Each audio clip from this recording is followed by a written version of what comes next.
नमस्कार दोस्तों, हमारे विशेष कार्यक्रम में आप सभी का स्वागत है।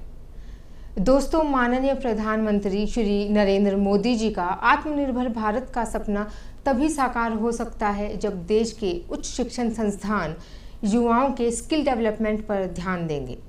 देश व प्रदेश के उच्च शिक्षण संस्थान युवाओं को स्किलफुल बनाने व माननीय प्रधानमंत्री मोदी जी के आत्मनिर्भर भारत के सपने,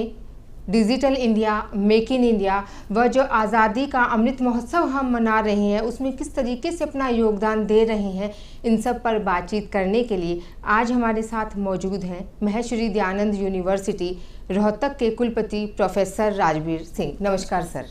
नमस्कार। हमारे कार्यक्रम में आपका स्वागत है सर। धन्यवाद सर। हम आज़ादी का अमृत महोत्सव मना रहे हैं। आपका विश्वविद्यालय आज़ादी का अमृत महोत्सव बनाने में नया क्या कर रहा है और किस प्रकार की आपकी तैयारियां चल रही हैं? देखिए, आज़ादी का अमृत महोत्सव जैसा आपने कहा पूरा देश मना रहा है जी। और उसके साथ ही हरियाणा प्रांत और हरियाणा प्रांत की मैं बात करूं, सभी शिक्षण संस्थाएं जो हैं उसके साथ जुड़ी हुई हैं उस कार्यक्रम के साथ में। तो स्वाभाविक है महर्षि दयानंद विश्वविद्यालय भी जो है आज़ादी के इस अमृत महोत्सव में अनेक कार्यक्रम जो है वो हमने बनाए हैं। मैं अगर सिलसिलेवार उसकी बात करूं तो सबसे पहले तो ये है कि हमारे यहाँ बहुत ही एक स्ट्रॉन्ग जो है यूथ वेलफेयर डिपार्टमेंट है जो कल्चरल एक्टिविटी जो है ऑर्गेनाइज़ करवाता है। ना केवल कल्चरल एक्टिविटी के माध्यम से ही हम जो है आज़ादी के अमृत महोत्सव को मतलब व्यापक स्तर पर मना रहे हैं, बल्कि हर लेवल पे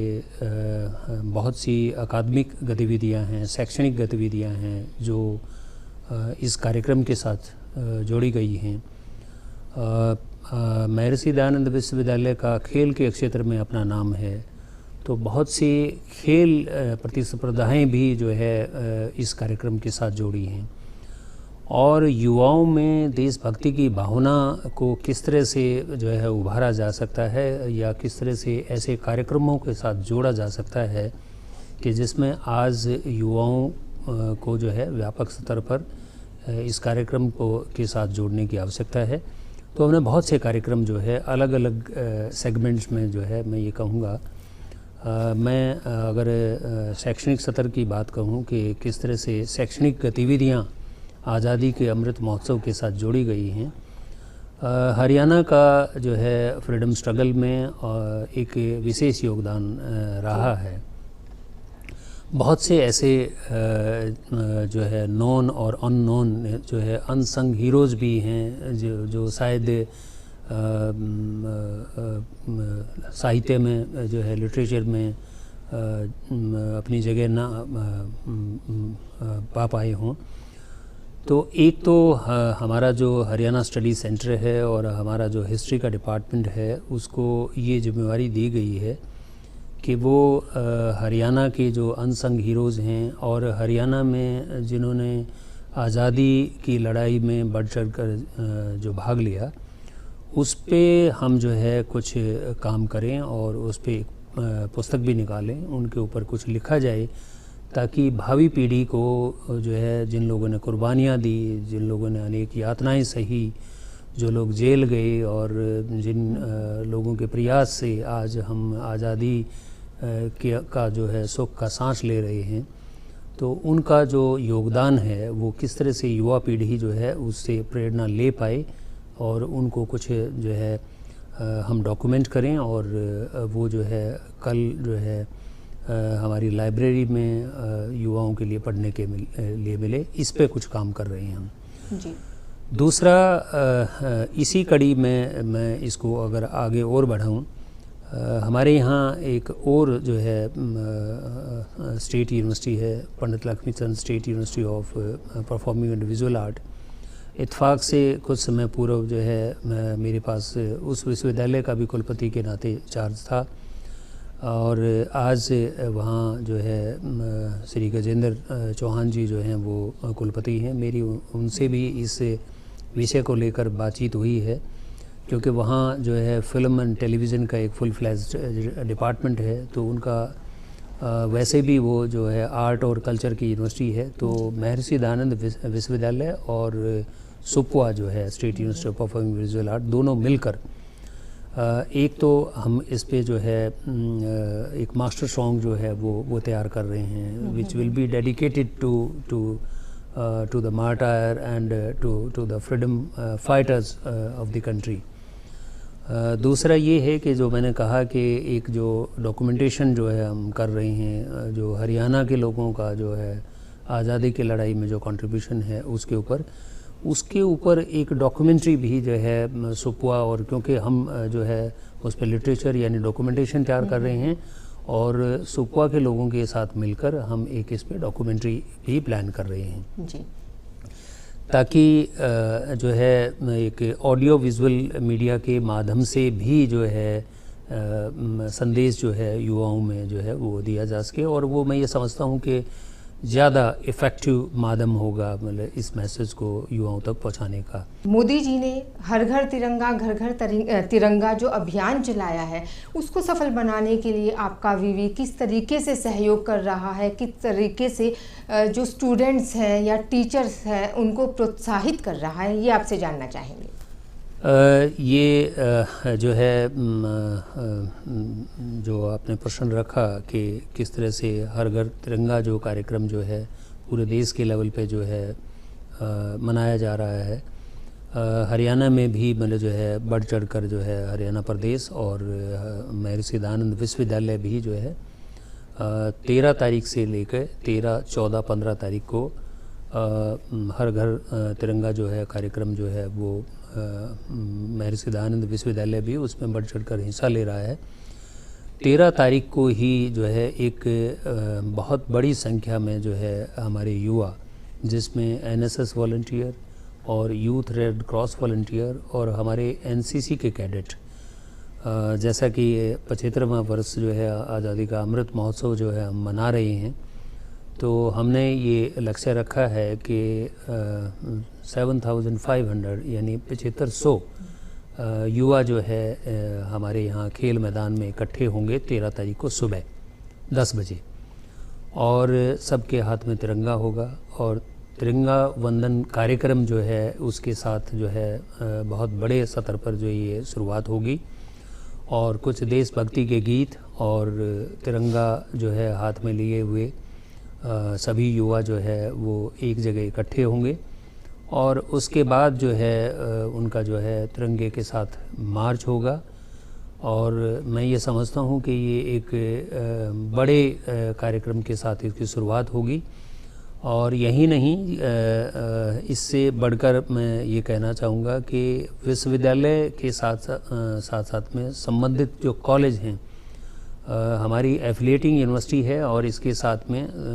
263 कॉलेजेस जो है इसकी एफिलिएटिंग जो है एफिलिएटेड कॉलेज हैं यूनिवर्सिटी, और वो सभी एफिलिएटेड कॉलेज मिलकर इस कार्यक्रम को हम व्यापक स्तर पर जो है मना रहे हैं। और हमारे ये एफिलिएटेड कॉलेज जो हैं 10 जिलों में जो है वो स्प्रेड हैं, सोनीपत, रोहतक, झज्जर, रेवाड़ी, गुड़गांव, फरीदाबाद, पलवल, नूंह। तो इन सभी ज़िलों में जो हमारे एफिलिएटेड कॉलेज हैं वो भी हमारे इस कार्यक्रम के साथ जुड़े हुए हैं। हमारा प्रयास है कि हमारे जो जितने भी कर्मचारी हैं यानी शिक्षक हैं और जितने नॉन टीचिंग के जो लोग हैं वो, और हमारे सारे छात्र प्रत्येक जो है अपने घर पे जो है उस दिन तिरंगा फहराएगा।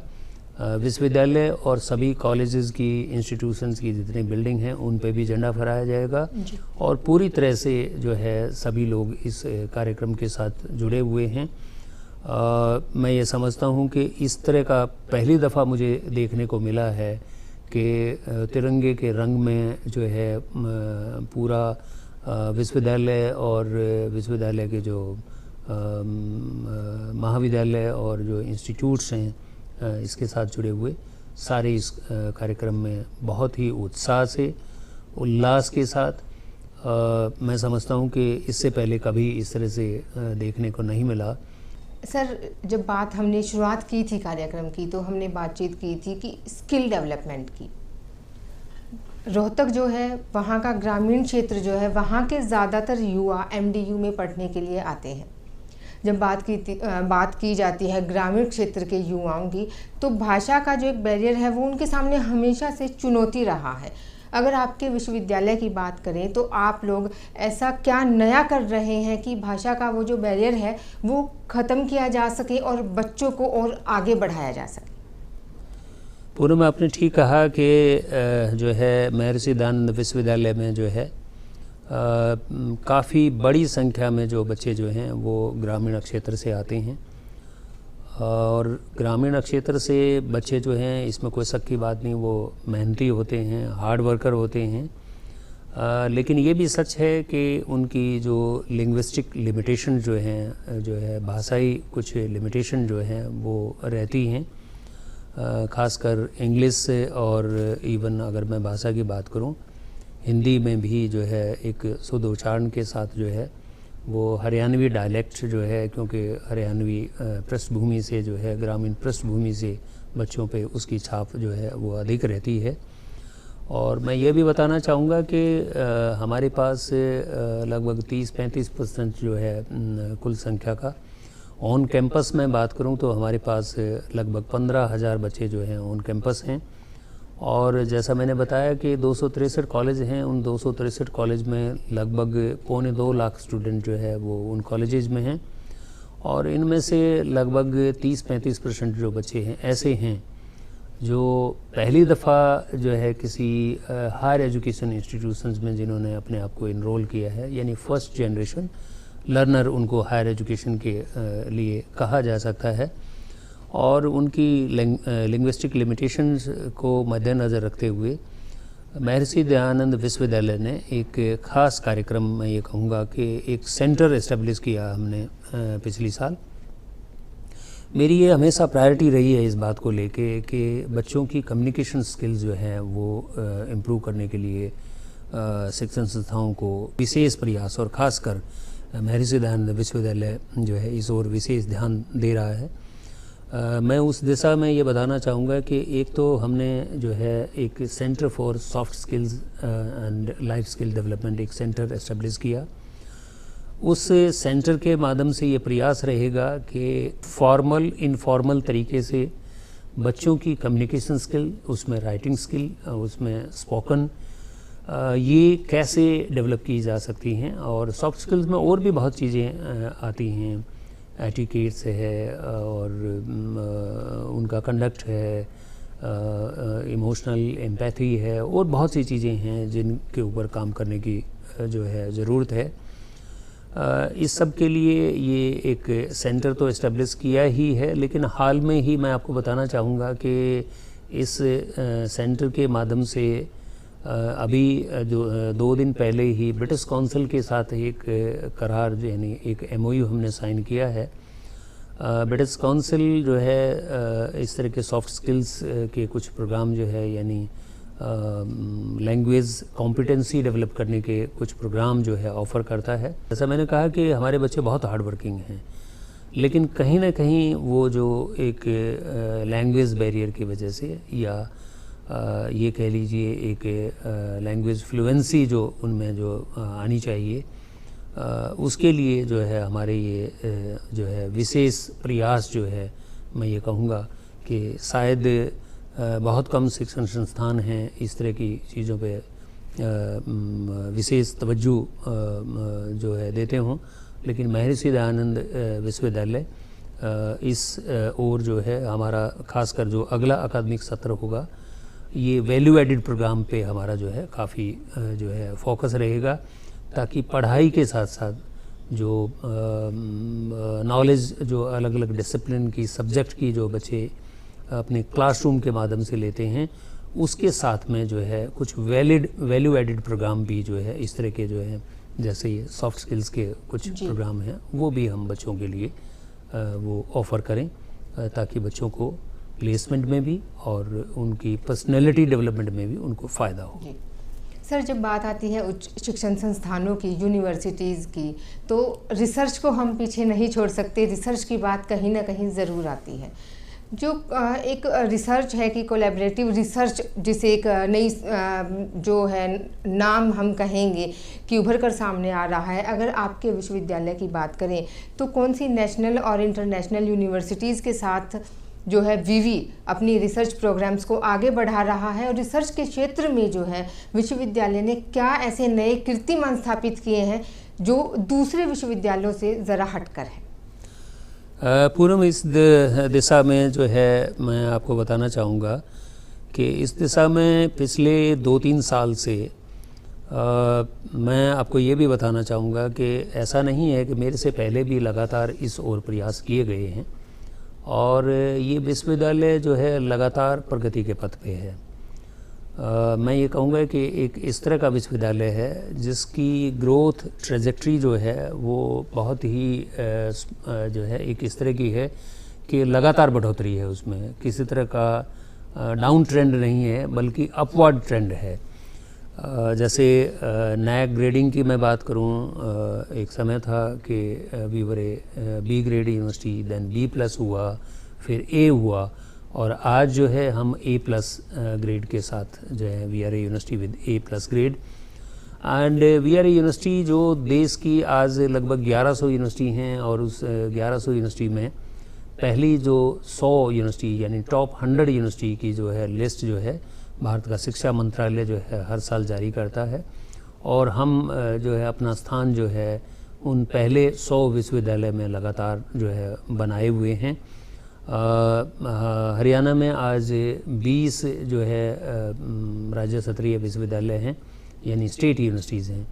And we are the only university जो है पहले 100 में जो है देश के पहले 100 जो टॉप मोस्ट 100 यूनिवर्सिटीज़ हैं उसमें हमने अपना स्थान बनाया हुआ है। और इसमें हमारा विशेष फोकस जो है वो ये रहा है कि रिसर्च को जो है हम बढ़ावा दें,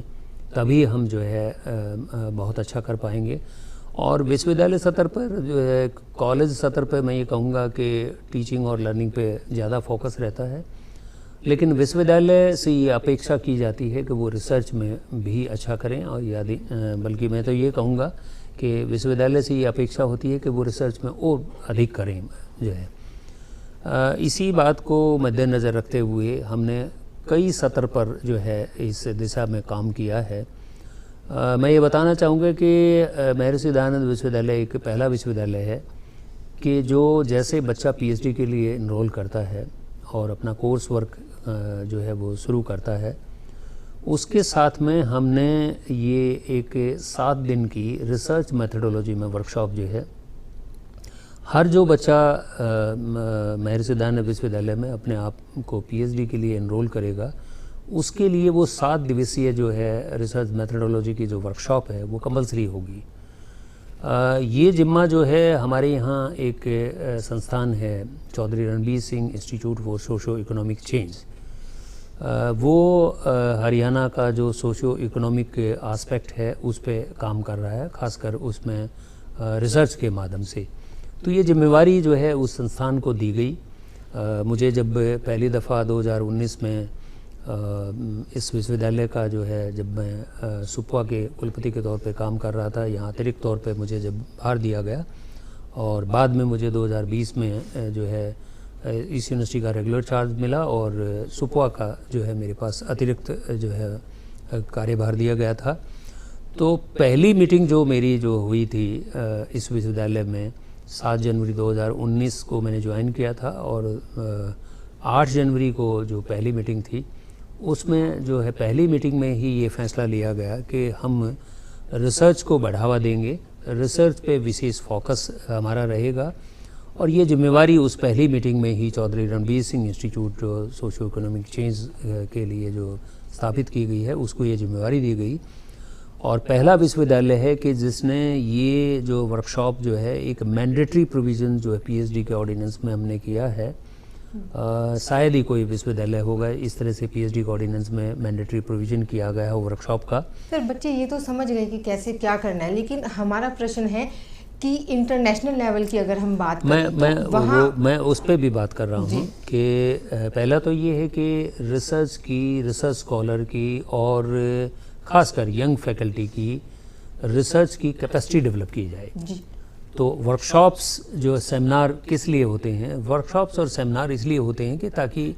जो है हम लोगों की रिसर्च में इन्वॉल्व जो हैं, चाहे रिसर्च स्कॉलर हों चाहे शिक्षक हों, उनकी रिसर्च की कैपेसिटी, रिसर्च करने की कैपेसिटी उनकी जो है वो बढ़ाई जाए, उनकी कैपेसिटी डेवलप की जाए।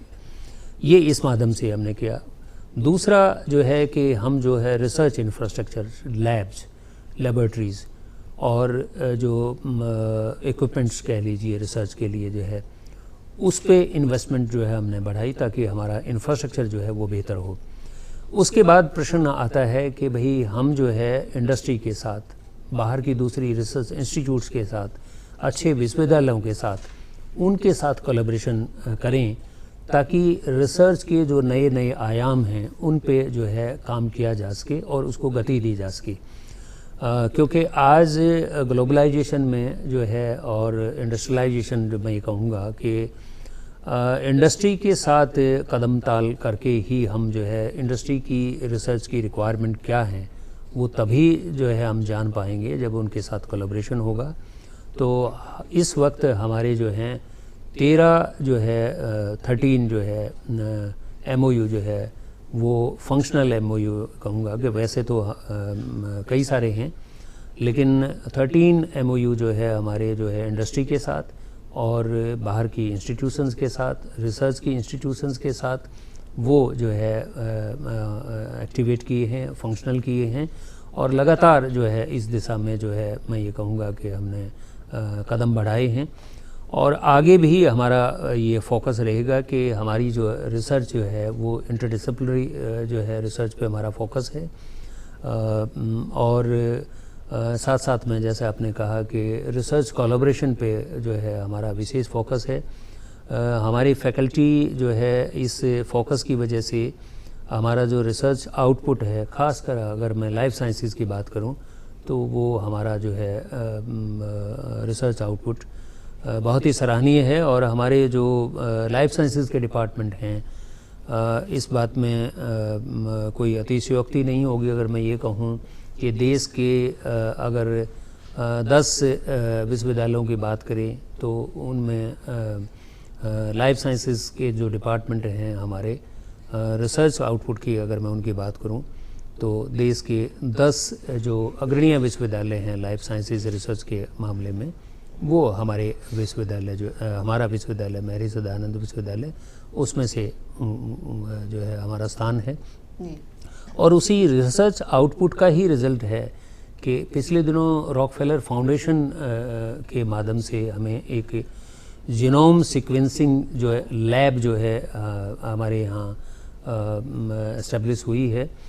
रॉकफेलर फाउंडेशन ने कोरोना के दौरान 5 लैब जो है वो जो है फ्री ऑफ कॉस्ट जो है देश के शिक्षण संस्थानों में जो है एस्टेब्लिश करने का उनका प्रस्ताव था, जिसमें से 4 जो है वो लैब जो है या तो मेडिकल कॉलेज में या मेडिकल यूनिवर्सिटी में हुई है, स्थापित हुई है। हमारा महर्षि दयानंद विश्वविद्यालय एक ऐसा विश्वविद्यालय है जो मेडिकल यूनिवर्सिटी या मेडिकल कॉलेज से बाहर है और वो जो है जीनोम सीक्वेंसिंग लैब जो है जिसमें जीनोम सीक्वेंसिंग के माध्यम से आप जो है ट्रीटमेंट जो है वो बहुत सटीक तरीके से जो है वो किया जा सकता है। और कोरोना के दौरान जो कोरोना वेरिएंट जो है वो जो है एस्टेब्लिश करना कि ओमिक्रॉन है, डेल्टा है, कौन सा है, ये इस दौरान जो लैब एस्टेब्लिश हुई उसने काफ़ी अच्छा काम किया। प्रोफेसर साहब, अगले आने वाले कुछ सालों में आप अपने विश्वविद्यालय को किन ऊंचाइयों पर देखना चाहते हैं? मैं इस दिशा में जो है ये बताना चाहूँगा कि हरियाणा सरकार ने, माननीय मुख्यमंत्री श्री मनोहर लाल जी ने ये जो राष्ट्रीय शिक्षा नीति 2020 जैसे ही ये जारी हुई और उसको लागू करने की बात हुई तो प्रदेश स्तर पर माननीय मुख्यमंत्री जी ने ये फैसला लिया कि हरियाणा की जो शिक्षण संस्थाएं हैं, चाहे वो स्कूल स्तर पे हैं, चाहे कॉलेज स्तर पे हैं, चाहे महाविद्यालय स्तर पे हैं, 2025 तक हम उसको शिक्षा नीति को अपने शिक्षण संस्थानों में लागू करेंगे। स्वाभाविक तौर पर सभी शिक्षण संस्थानों को ये कहा गया कि वो अपना अपना रोड मैप तैयार करें। हमने अपना रोड मैप तैयार कर लिया है और काफ़ी सारे जो है NEP के प्रोविज़न्स जो हैं ऑलरेडी जो है उनको इम्प्लीमेंट किया जा चुका है और 2025 तक उसको इम्प्लीमेंट करने का हमारा जो है टारगेट है। और उसमें जो हमारा लक्ष्य है, मैं ये कहूँगा कि MDU will be among 25 by 25, यानी 2025 तक जो है हमारा लक्ष्य है कि देश के जो आज 1100 विश्वविद्यालय हैं उनमें से हम जो है पहले 25 विश्वविद्यालय में से हमारा स्थान हो, उसके लिए पूरा रोड मैप हमने तैयार कर लिया है। और कल्चरल तो मैं ये कहूँगा कि रोहतक तो वैसे भी हरियाणा की कल्चरल कैपिटल है जी। और हमारा जो यहाँ का जो सांस्कृतिक विभाग है वो भी काफ़ी उसका योगदान रहा है। हमारे बच्चे आज बॉलीवुड में और दूसरे जगहों पे जो है सांस्कृतिक क्षेत्र में भी अपनी पहचान बनाए हुए हैं। मैं यह भी बताना चाहूँगा कि क्योंकि एक अग्रणीय विश्वविद्यालय होने के नाते इस बार हमारा एडमिशन का रिस्पांस भी जो मैं ये कहूँगा कि वो बहुत अच्छा रिस्पांस है। अगर पिछले सालों की तुलना में अगर मैं बात करूँ तो काफ़ी जो है एडमिशन जो सीकर्स जो हैं वो संख्या हमारी जो है पिछले सालों की निस्बत में 20-25% उसमें इजाफा हुआ है। दूसरे प्रदेशों के बच्चे भी आज हमारे यहाँ जो है उनकी प्रेफरेंस बन चुका है। विदेशों से भी बच्चे जो है आज हमारे यहाँ मतलब जो है शोध के क्षेत्र में भी और हायर एजुकेशन के लिए भी जो है बच्चे आज हमारे पास ये विश्वविद्यालय कम से कम नॉर्थ इंडिया में ये जो है ये प्रेफरेंस बन चुका है।